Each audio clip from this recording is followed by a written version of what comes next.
بسم اللہ الرحمن الرحیم۔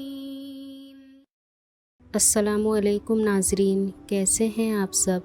ایف جی اسلامک وائس میں آپ کا خیر مقدم ہے۔ ناظرین، آج کا وقت ایسا ہو چکا ہے کہ لوگ اپنے ماں باپ کی بھی خدمت نہیں کرنا چاہتے، بلکہ اپنے ماں باپ کو ہی بوجھ سمجھنے لگتے ہیں۔ لیکن ایک وقت ایسا بھی تھا کہ جب لوگ موقع ڈھونڈتے تھے کہ کسی بھی طرح ہمیں دوسروں کی خدمت کرنے کا موقع مل جائے اور ہم اپنے کھاتے میں نیکیاں درج کرا لیں۔ ایسا ہی ایک واقعہ آج ہم آپ کو بتاتے ہیں۔ حضرت عمر رضی اللہ تعالیٰ عنہ ایک دفعہ حضرت ابوبکر صدیق رضی اللہ تعالیٰ عنہ سے ملنے کے لیے آئے۔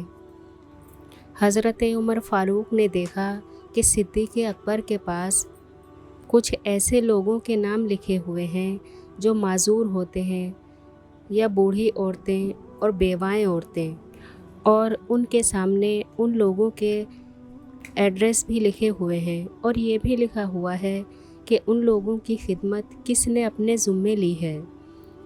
یہ سارا ریکارڈ حضرت عمر نے دیکھا، لیکن آپ کیا دیکھتے ہیں کہ ایک جگہ ایک بوڑھی عورت کا نام لکھا ہوا ہے اور سامنے اس کا ایڈریس بھی لکھا ہوا ہے، لیکن خدمت کرنے والے کا نام درج نہیں۔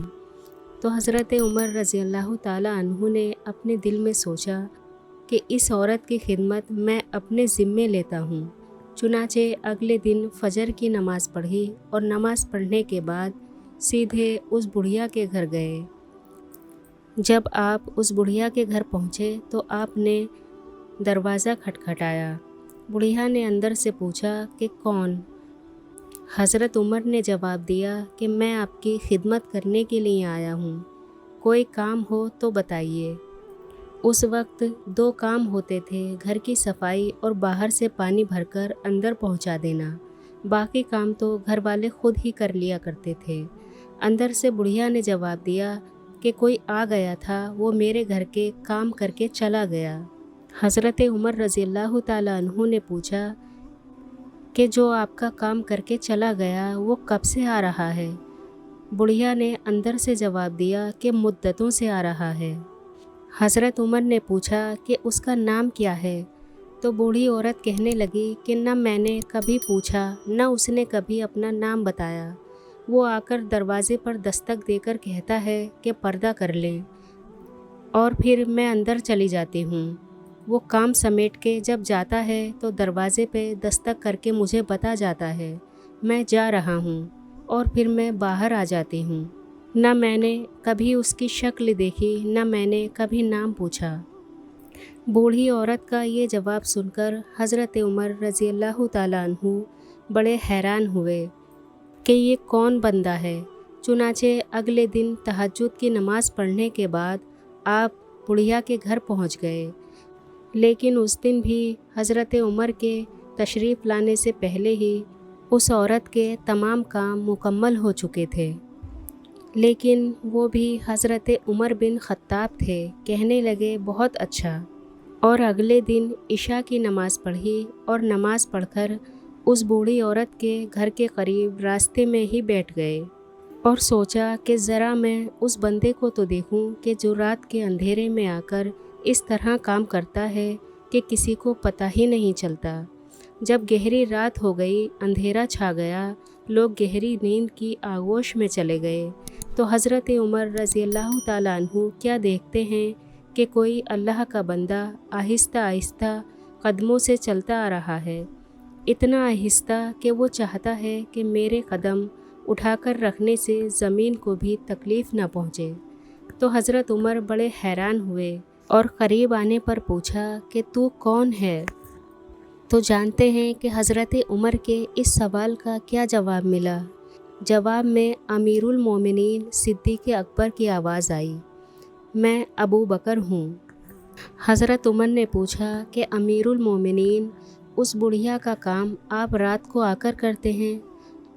تو صدیق اکبر نے جواب دیا کہ ہاں میں کرتا ہوں۔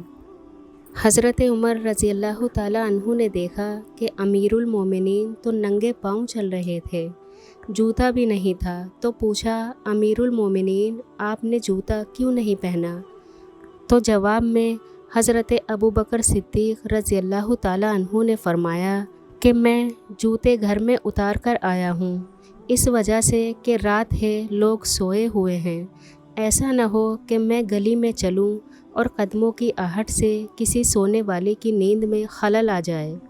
کیا کہنے ہیں اس ایمان کے، اس سادگی کے، اللہ اور اس کے رسول کی محبت کے، کہ امیر المومنین ہونے کے باوجود بھی حضرت ابو بکر صدیق رضی اللہ تعالیٰ عنہ لوگوں کی خدمت کرنے کے لیے جاتے ہیں، اور اس طرح جاتے ہیں کہ نہ تو کسی کو کوئی تکلیف پہنچے اور نہ ہی آپ کی اس نیکی کا کسی کو پتہ لگے۔ یہاں تک کہ آپ نے اپنے رجسٹر میں بھی خدمت کرنے والوں کے نام کے ساتھ اپنا نام شامل نہیں کیا۔ بے شک نیکی تو وہی ہوتی ہے جو اللہ کی رضا کے لیے کی جائے، جس میں ذرہ برابر بھی دکھاوے کی گنجائش نہ ہو۔ یوں ہی تو نہیں آپ کو صدیق اکبر کے خطاب سے نوازا گیا۔ رسول کریم صلی اللہ تعالیٰ علیہ وسلم سے آپ کی جو محبت ہے وہ کسی سے چھپی ہوئی نہیں۔ اللہ کے محبوب نبی نے ارشاد فرمایا کہ جتنا نفع مجھے ابو بکر کے مال نے اور ابو بکر کی جان نے دیا، اتنا کسی نے نہیں دیا۔ اللہ رب العزت ہمیں بھی حضرت عمر رضی اللہ تعالیٰ عنہ اور حضرت ابو بکر صدیق رضی اللہ تعالیٰ عنہ کے نقش قدم پر چلنے کی توفیق عطا فرمائے، اور ایسی نیکیاں کرنے کی توفیق عطا فرمائے جو صرف اللہ رب العزت کی رضا کے لیے ہوں، آمین۔ تو آج کے لیے بس اتنا ہی، انشاءاللہ اگلی ویڈیو میں پھر حاضر خدمت ہوں گے۔ اللہ حافظ۔ چینل کو سبسکرائب کریں، ویڈیو کو لائک اور شیئر کرنا نہ بھولیں۔